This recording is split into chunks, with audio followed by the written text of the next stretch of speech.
Hello friends, बहुत बहुत स्वागत करता हूं आपके अपने YouTube चैनल एग्जामनाथ पे। आज मैं आप लोगों के लिए टॉपिक लेके आया हूं और ये जो टॉपिक है ये टॉपिक आपका है फिगर्स ऑफ स्पीच। बिल्कुल दोस्तों, फिगर्स ऑफ स्पीच जरूर आपने इस टॉपिक का नाम सुना होगा। और क्या होता है फिगर्स ऑफ स्पीच, इन सारी चीजों पर आज मैं डिस्कशन करने वाला हूं। ये आपके एग्जाम के लिए बहुत महत्वपूर्ण होने वाला है। अभी हाल ही में CUET का एग्जाम भी होने वाला है, जिसमें यहां से भी प्रश्न आपको 2 से 3 मिलने वाले हैं। तो पहले जान लेते हैं क्या कि फिगर्स ऑफ स्पीच दोस्तों होता क्या है। जो फिगर्स ऑफ स्पीच मतलब होता है अलंकार। फिगर्स ऑफ स्पीच का मतलब क्या होता है? अलंकार। अब अलंकार किसे कहते हैं? तो हिंदी में तो आप जानते होंगे, काव्य की शोभा को बढ़ाने वाले शब्दों को क्या कहते हैं? तो काव्य की शोभा को बढ़ाने वाले शब्द अलंकार कहलाते हैं। बट अंग्रेजी में इसकी डिफिनेशन क्या होगी? तो यहां पे देख लीजिए, लिखा हुआ है a figure of speech is a departure from the ordinary form of expression or the ordinary course of the ideas in order to produce a greater effect. मतलब एक साधारण से फॉर्म को क्या कर देता है? एक एक्सप्रेशन देता है और ये साधारण से आइडियाज को प्रोड्यूस करता है ग्रेटर इफेक्ट के रूप में। मतलब एक साधारण सी बात को एक बहुत बढ़िया ढंग से प्रस्तुत किया जाता है और एक शोभा बढ़ाते हुए, उस काव्य की शोभा को बढ़ाते हुए यहाँ पे आपको प्रदर्शित करता हुआ वो सेंटेंस, वो काव्य दिखता है। अब क्या होते हैं इसके प्रकार, कितने होते हैं, कितने प्रकार के अलंकार होते हैं? तो देखिए, अलंकार बहुत प्रकार के होते हैं।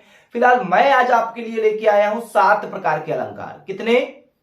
7 प्रकार के अलंकार लेके आया हूं, जो कि इंटरमीडिएट लेवल पे आपको पढ़ाए जाते हैं। अगर आप और चाहेंगे, ये भी पार्ट 1 हमारा सीरीज होगा, इसके आगे मैं पार्ट 2 ले आऊंगा, जिसमें और भी अलंकारों की मैं बात करूंगा। नेक्स्ट जो हमारे फिगर्स ऑफ स्पीच होंगे उन पर भी मैं विस्तृत चर्चा करूंगा। फिलहाल आज मैं लेके आया हूं आपके लिए 7 अलंकार और उनके नाम होंगे simile, metaphor, personification, hyperbole, apostrophe, oxymoron और ओनोमेटोपोइया। तो इस तरीके से ये 7 अलंकार पे मैं डिस्कशन करने वाला हूं। तो पहला अलंकार आज का हमारा है, फर्स्ट अलंकार हमारा है सिमिली, जिसको हम क्या बोलते हैं हिंदी में? उपमा अलंकार। आपने सुना होगा उपमा अलंकार। तो सिमिली देख लेते हैं क्या होता है भाई।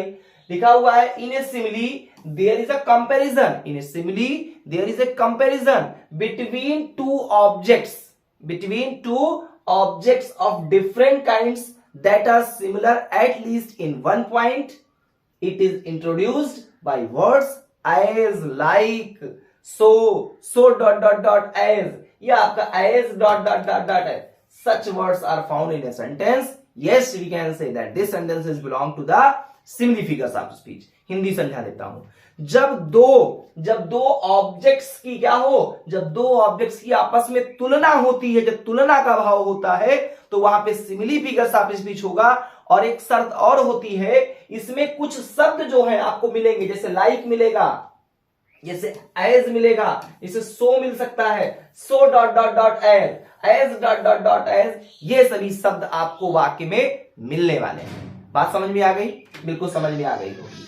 बढ़ते हैं आगे, इसके कुछ एग्जांपल्स देख लेते हैं भाई। कैसे जो है एग्जाम जो है, कैसे जो है कोई भी हमारा जो फिगर्स ऑफ स्पीच होगा, जो सिमिली है, कैसे हम कह सकते हैं कि दो ऑब्जेक्ट्स में तुलना हुई है और ये सारे वर्ड्स आए हैं। तो देखिए यहां पे लिखा हुआ है he fought like a lion. भैया ही की तुलना किससे हुई है? लायन से हुई है। ही की तुलना किससे हुई? लायन से हुई। और एक चीज क्या पाया गया? लाइक शब्द पाया गया। कौन सा अलंकार होगा? सिमिली फिगर्स ऑफ स्पीच होगा। देखिए लिखा है life is like a dream. Life की तुलना किससे हुई? ड्रीम से हुआ है। कौन सा शब्द आया है? लाइक आया है। कौन सा अलंकार होगा? भैया सीधा सा जो है एक उत्तर होगा, सिमिली होगा। क्यों? क्योंकि जो सिमिली होता है, सिमिली में दो ऑब्जेक्ट्स की तुलना होती है और तुलना के बाद क्या होता है? आपको कुछ शब्द भी दिखाई पड़ते हैं, जैसे लाइक, जैसे as dot dot dot as, जैसे so dot dot dot as, जैसे सो। ये अगर शब्द आपको देखने को मिल जाए, आप कह दीजिए कि ये सिमिली फिगर्स ऑफ स्पीच होगा। एक और एग्जांपल है her language is sweet like honey. अब देखिए उसकी भाषा, उसकी लैंग्वेज को किससे तुलना की गई है? हनी से किया गया है। और एक शब्द भी आ गया लाइक। कौन सा फिगर्स ऑफ स्पीच होगा? बहुत आसानी से आप कह सकते हो कि ये जो आपका फिगर्स ऑफ स्पीच होगा, वो फिगर्स ऑफ स्पीच आपका होने वाला है सिमिली का। एक और example, I wandered lonely as a cloud. देखिए आई खुद की तुलना किससे किया जा रहा है, जैसे जो बादल होता है वो क्या होता है, क्लाउड से कर दिया गया है, ये भी घुमंतु और वो खुद को भी समझ लीजिए घुमंतु प्रणाली कह रहा है, ठीक है। तो खाना बदोशी जीवन के से तुलना कर रहा है। आई कह रहा है कि मैं तो बिल्कुल क्लाउड हूं, और इसमें कौन सा शब्द आया बीच में, एज आया है, कौन सा फिगर्स ऑफ स्पीच हो सकता है, सिमिली होगा दोस्तों। My heart is like A singing bird, अब देखिए सिंगिंग बर्ड से तुलना कर रहा है अपने हार्ट को, और बीच में कौन सा शब्द आया है, लाइक आया है। तो जब दो डिफरेंट ऑब्जेक्ट्स आपस में तुलना हो और like, as dot dot dot as, so dot dot dot as, so ऐसे वर्ड्स आए तो वो सिमिली फिगर्स ऑफ स्पीच होगा। आगे बढ़ते हैं और देख लेते हैं मेटाफर क्या होता है। भाई मेटाफर बिल्कुल सिमिली होता है, बिल्कुल सिमिली होता है। Metaphor is a figure of speech in which two objects are compared but words like, as, so, as dot dot dot as, ठीक है, आर नॉट यूज्ड। मतलब सिमिली की तरह होगा, तुलना तो होगा, दो डिफरेंट ऑब्जेक्ट्स में तुलना होगी, लेकिन इसमें तुलनात्मक शब्द दोस्तों जो कंपैरिजन वर्ड्स हैं वो नहीं होंगे। एग्जांपल के तौर पे भाई देख लेते हैं इसको भी, जैसे आपका लिखा हुआ है Kalidas is the Shakespeare of India. भैया कालिदास जी की तुलना किससे हुई है, कहा जा रहा है कि वो शेक्सपियर के तरह थे, तो कालिदास जी की तुलना शेक्सपियर से की गई, लेकिन इसमें देख रहे होंगे लाइक, एज, सो, ये सब कुछ भी शब्द नहीं आया है। लाइफ इज अ ड्रीम, देखिए life is a dream, life की तुलना किससे हुई, ये हो गया आपका मेटाफर, तुलना हुआ, तुलनात्मक शब्द नहीं आया, मेटाफर। अगर यही लिख दिया जाता life is like a dream तो सिमिली फिगर्स ऑफ स्पीच हो जाता, कौन सा, सिमिली हो जाता। एक और example, Kashmir is the Switzerland of India. देखो कश्मीर की तुलना किससे की गई, स्विट्जरलैंड ऑफ से किया गया है, कौन सा फिगर्स ऑफ स्पीच होगा, मेटाफर होगा। क्यों होगा, क्योंकि तुलनात्मक शब्द नहीं आया है और तुलना हुई है तो मेटाफर होगा। इस तरीके से देखिए hope is the power, poor man's bread, आशा जो है एक आदमी का क्या होता है, तो देखिए मैन्स ब्रेड को किससे तुलना कर दिया गया, होप से, होप की तुलना मैन्स ब्रेड से कर दी गई और तुलनात्मक शब्द भी नहीं आया। Rana Pratap was a lion in the battle field, अब बताओ लायन से तुलना कर दी गई राणा प्रताप जी की, कहा जा रहा है कि राणा प्रताप युद्ध के मैदान में बिल्कुल शेर थे, तो कौन सा फिगर्स ऑफ स्पीच होगा, इसमें मेटाफर होगा, क्योंकि इसमें तुलनात्मक शब्द नहीं आया है लेकिन तुलना दोस्तों की गई है। आगे देख लेते हैं, हमारा जो थर्ड फिगर्स ऑफ स्पीच है वो है हाइपरबोल। अब हाइपरबोल का होता है जिसको हिंदी में कहते हैं अतिशयोक्त। Hyperbole is a figure of speech in which things are represented as greater or less, better or worse than they really are. मतलब अतिशयोक्त अलंकार जो होते हैं, जो हाइपरबोल होते हैं, वो अलंकार होते हैं जिसमें किसी भी चीज को बहुत ज्यादा बढ़ा चढ़कर, जो रियलिटी है रियलिटी से हट करके इसमें बात किया जाता है, या तो बहुत बढ़ा चढ़ा करके उस बात को कहा जाएगा या तो बहुत ज्यादा घटा करके उसी स्थिति को दर्शाया जाता है, तो वो हमारा हाइपरबोल फिगर्स ऑफ स्पीच होता है। जैसे एग्जांपल के तौर पे देखा जाए, सी वेप्ट ओशन ऑफ टीयर्स, भैया वो अपने आंसुओं से, टीयर्स माने आंसू, ओशन माने समुद्र, कितना रोई है, वो समुद्र जितना रोई है। भैया का कोई लड़कियां जो है अपने आंसुओं से समुद्र को भर सकती है, लेकिन कहा जा रहा है सी वेप्ट, वो रोई है, वो रो चुकी है, वो रोई, और कितना रोई है कि उसके आंसुओं से समुद्र भर गया। क्या सही है, ये तो हाइपरबोल है, that is not possible in real life. Yes it is possible in real life. तो जो रियल लाइफ है वो हाइपरबोल है। आपने साउथ इंडिया की मूवीज में देखा होगा, एक हीरो होता है और क्या करते हैं, एक बार पैर पटका की पूरी बिल्डिंगें AK-56 और AK-47 बंदूक की लिए हुई गोलियां जो है वो सब जो है निकम्मी साबित हो जाती है एक हीरो के सामने। तो वो क्या है, शायद वो it is not possible in real life but it is possible in that movies. Yes, we can say that references is good for the sake of hyperbole figures of speech. Next एक और है, बहुत प्यारा जो है, बहुत प्यारा example है, और ये विलियम शेक्सपियर की लाइन से लिया गया है, बहुत प्यारी लाइन है। All the perfumes of Arabia will not sweeten this little hand। बहुत प्यारी लाइन है, और ये मैकबेथ एक प्ले है विलियम शेक्सपियर का, जहां से ये लाइन ली गई है। लेडी मैकबेथ जब राजा डंकन का, किंग डंकन का मर्डर कर देती है, तो उसके बाद में उसको क्या हो जाता है, एक बीमारी हो जाती है सामनाम्बुलिज्म की। और उस सामनाम्बुलिज्म बीमारी में होता है कि रात में, मतलब अनिद्रा की बीमारी उसको हिंदी में बोलते हैं, रातों में वो चलने लगता है। कौन चलने लगता है भैया? लेडी मैकबेथ चलने लगती है। और तब वो कहती है कि मेरे हाथों से खून की बदबू आ रही है। तो यहां पर वो लाइन ये भी कहा जाता है कि all the perfumes of Arabia, अगर अरब देश का पूरा पूरा परफ्यूम डाल दिया जाए तो will not Sutton this little hand, तब भी मेरे हाथ की जो बदबू है राजा डंकन की हत्या का, वो शायद मेरे हाथों से नहीं जाएगा।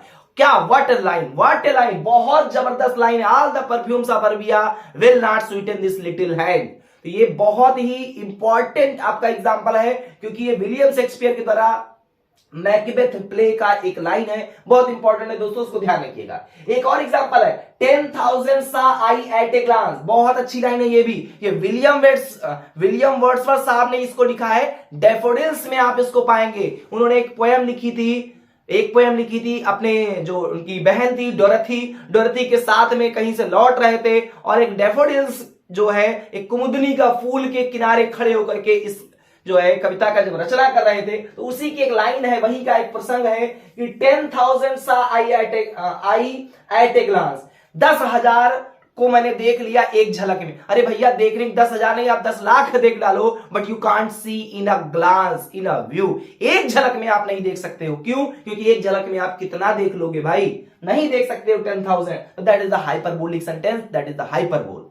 नेक्स्ट है rivers of blood flowed in the battles, भैया खून की नदियां बह गई युद्ध के मैदान में। तो भैया क्या खून की नदियां बह सकती है? कहने में अच्छा लगता है, लेकिन खून की नदियां नहीं बह सकती। जिस तरीके से कलकल करती हुई हमारी गंगा मैया बहती हैं, उस तरीके से खून की नदियां, कितने भी खून खराबे हो जाए तो क्या खून की नदियां जो है बहेंगी? नहीं बह सकती हैं दोस्तों। लेकिन इसको कहा गया है, तो कौन सा फिगर्स ऑफ स्पीच होगा? ये आपका हाइपरबोल होगा। नेक्स्ट है ऑक्सीमोरन। ऑक्सीमोरन क्या होता है? Oxymoron is an association of two words or phrases having opposite meaning. इसमें दो अपोजिट वर्ड्स आते हैं और एक ही सेंटेंस में होंगे, एक दूसरे के विपरीत होंगे, लेकिन एक साथ रखे जाएंगे। तो कौन सा फिगर्स ऑफ स्पीच आपका होगा? ऑक्सीमोरन होगा। नहीं समझ में आया ना? अरे रुको जरा, एग्जांपल से आपको बहुत क्लियर करवाने वाला हूं।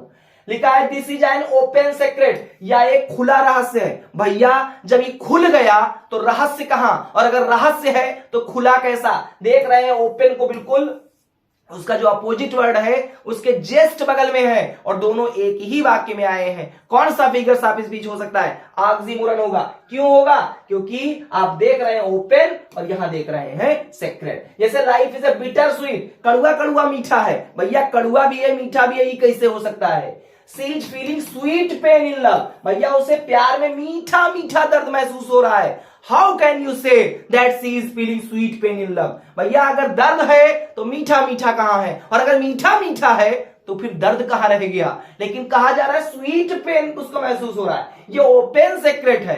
कौन सा फिगर्स ऑफ स्पीच? ऑक्सीमोरन होगा। बिना दिमाग लगाए तुरंत लगाओ तुरंत आराम, जैसे झंडू बाम। आगे देख लेते हैं पर्सोनिफिकेशन क्या होता है। भैया personification is a figure of speech, personification is a figure of speech in which inanimate objects are abstract notions or thought of a person are having life। मतलब यहां पे ये है कि आपको एक निर्जीव चीज को सजीव के रूप में प्रदर्शित किया जाता है। आपको ऐसा लगेगा कि वो हैविंग लाइफ, अब्स्ट्रैक्ट आइडियाज को, अब्स्ट्रैक्ट नोशंस को ऐसे प्रदर्शित किया जाता है जैसे लगेगा कि इसमें जान है। फॉर एग्जाम्पल ले लेते हैं कुछ एग्जाम्पल्स। तो भाई देखिए यहां पे लिखा हुआ है experience is the best teacher. Experience जो है, अनुभव जो होता है, वो सर्वोत्तम अध्यापक होता है। अब बताओ एक्सपीरियंस कोई चीज है क्या? एक्सपीरियंस तो अब्स्ट्रैक्ट आइडिया है, लेकिन उसको ऐसे पेश किया जा रहा है एज ए सब्जेक्ट जिसे लग रहा है ये सजीव हो, जिसे इसमें जान हो, जिसे लिविंग क्रिएचर हो। एक और है the moon weld her face, the moon weld her face, चांद ने अपना घूंघट ढक लिया। ऐसा लग रहा है कि घूंघट साड़ी वाड़ी पहन करके घूंघट ढका होगा चांद ने। हमारी चांद तो ढकता नहीं है, और पता चलेगा ऊपर वाला ढकेगा, नहीं संभव है दोस्तों। तो कौन सा फिगर आप स्पीच होगा? एकदम सही पहचाने हो, पर्सोनिफिकेशन होगा। चैनल पे नए हो सब्सक्राइब कर लो, ऐसे बेहतरीन वीडियोस आपको पर डे मिलती हैं। तो अब यहां पे आपको सब्सक्राइब और बेल आइकन जरूर दबा लीजिएगा। महत्वपूर्ण वीडियोस की नोटिफिकेशन चाहिए तो बेल आइकन जरूर प्रेस कर लीजिए और लाइक जरूर कर दीजिएगा। चलिए नेक्स्ट देख लेते हैं एपोस्ट्रोफी। एपोस्ट्रोफी क्या होता है? An apostrophe is a direct address to the dead, to the absent और टू ए पर्सोनिफाइड ऑब्जेक्ट और आइडिया। मतलब इसमें एक निर्जीव को संबोधित किया जाता है। इसमें जो है जो अब्सेंट हो उसको जो है कहीं ना कहीं एड्रेस किया जाता है। जो पर्सोनिफाइड ऑब्जेक्ट्स होते हैं, आइडियाज होते हैं, उनको भी आप क्या करते हैं? संबोधित करते हैं। जैसे ये भी बहुत प्यारी लाइन है, O world, O life, O time. और इसमें जो सबसे बड़ा पहचान है ये वाला आपका सिंबल, जिसको हम क्या बोलते हैं? Sign of exclamation. ये सिंबल आपको मिल जाए, दिमाग नहीं लगाना है, सीधा बोलना है एपोस्ट्रोफी फिगर्स ऑफ स्पीच दोस्तों होगा। तो ये लाइन जो है देख लीजिए, पढ़ लीजिए। O world, O life, O time, on whose last steps I climb. आगे की लाइन इसकी जानते हैं क्या है? मैं रिपीट कर देता हूं, बता देता हूं आपको। बहुत प्यारी लाइन है। O world, O life, O time, on whose last steps I climb, trembling at that where I had stood before, when will come the glory of prime, no more, oh never more. बहुत ही दुख में है, बहुत, ये एक मरसिया है, उर्दू में मरसिया बोलते हैं, जिसको एक समझ सकते हैं हम एक दुख भरा गीत यहां पे गा रहे हैं कवि महोदय। इसके आगे देख लेते हैं। O captain, my captain, our fearful trip is done. अब ओ कैप्टन, माई कैप्टन, देख रहे हैं ये सिंबल मिल गया। कौन सा फिगर्स ऑफ स्पीच होगा भैया? सीधा सा आप कह दीजिए कि ये आपका हो जाएगा apostrophe figures of speech. Next है और लास्ट है आज का इस पार्ट 1 का। और भी आपको फिगर्स ऑफ स्पीच अगर पढ़ना है, बेहतर लगा हो, कमेंट करिएगा। एलिट्रेशन पे, एनाफेरा पे, और भी मैं जो हमारे फिगर्स ऑफ स्पीच हैं उसके लिए भी एक नेक्स्ट वीडियो लेके आऊंगा। तो पढ़ लेते हैं अभी। ओनोमोटोपैया क्या होता है भैया? ओनोमोटोपैया की हिंदी होती है ध्वन्यात्मक अलंकार। Onomatopoeia is a figure of speech in which the sound suggest the sense और मीनिंग। मतलब इसमें ध्वनि की बात होगी, वो चाहे सजीव प्राणी की हो, चाहे किसी वस्तु की हो, किसी की भी होगी, लेकिन साउंड से रिलेटेड बात होगा। जैसे grunt, grunt goes the hawk. Hawk का मतलब होता है पिग, और पिग के साउंड को बोला गया है ग्रंट, ग्रंट। देखिए साउंड आया ना, जानवर के साउंड की बात है। कौन सा figures of speech? Onomatopoeia. Thundering of guns, भैया बंदूक की गड़गड़ाहट, दे दनादन, दे दनादन जो है गोलियां निकल रही थी। कौन सा फिगर्स ऑफ स्पीच होगा? थंड जो है यहाँ पे ओनोमोटोपैया होगा, क्योंकि थंडरिंग है और वो भी किसका? गज का। मर्मरिंग ऑफ बीज, मधुमक्खियों की भनभनाहट। देखिए आवाज है ना, तो आवाज है। कौन सा फिगर्स ऑफ स्पीच होगा? बिना दिमाग लगाए कह सकते हो आप, ये आपका ओनोमोटोपैया होगा। उम्मीद करता हूं ये वीडियो आपको अच्छी लगी होगी। वीडियो अच्छी लगी हो तो आप लाइक करिए और चैनल पे नए हो तो सब्सक्राइब कर लीजिएगा। बेल आइकन को प्रेस करना बिल्कुल मत भूलिएगा। बहुत बहुत धन्यवाद। Thanks for watching. जय हिंद दोस्तों।